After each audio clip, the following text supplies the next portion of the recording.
इहो पुछण चाहियां थो सम्झणु चाहियां थो तव्हां खां त ही क्राइम त आहे बेसिकली ज़हनियत आहे ठीकु आहे पर कानून त आहे कानून मौजूदु आहे मां सम्झां थो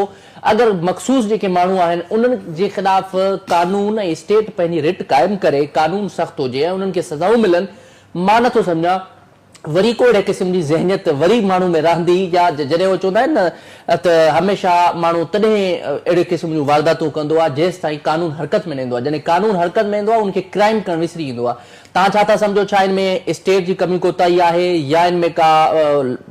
पुलिस जी कमी कोताही आहे हिन में साईं ॾिसो हिन में तमामु मिस्टेक उल्टनि जी कमी कोताही आहे ठीकु आहे सियासत हुजे रियासत हुजे या रियासती मशीनरी हुजे सभिनी जी कमी कोताही आहे पर मूं पहिरां अर्ज़ु कयो तव्हांजे मुल्क जो सियासी निज़ाम रिलाए कंदो आहे सरदारनि ते वॾेरनि ते वोट बैंक उन्हनि वटि आहे जॾहिं तव्हां रिलाए कंदो के ॻोठ जे चङे मुड़ुस ते तव्हां ग्रास रूट ते उते कानून इम्प्लीमेंट किथे कंदो जे तव्हांजो SHO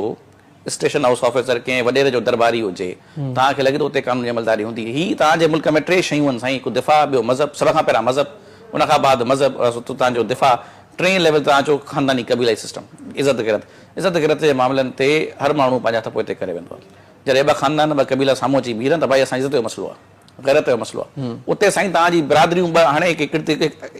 हिकिड़ो मसइलो हुजे न हिकु माण्हू हुजे हिकु फ़र्द वाहिद जो हुजे उन ते कानून अमल न करे थी सम्झ में अचे थी ॻाल्हि हिकिड़ो मसइलो हुजे कंहिं हिकु ख़ानदान जो वर्सेस ॿिए ख़ानदान सम्झ में अचे थी ॻाल्हि जिथे पूरी बिरादरियूं हिक ॿिए सां आम्हूं अटकी पवनि ऐं सालनि ताईं जहिड़ा हलाइनि उते कानून अची छा कंदो साईं मशीनरी उते तव्हांजी जेका आहे उहा बेसिकली तव्हांजी इल मैनर्ड आहे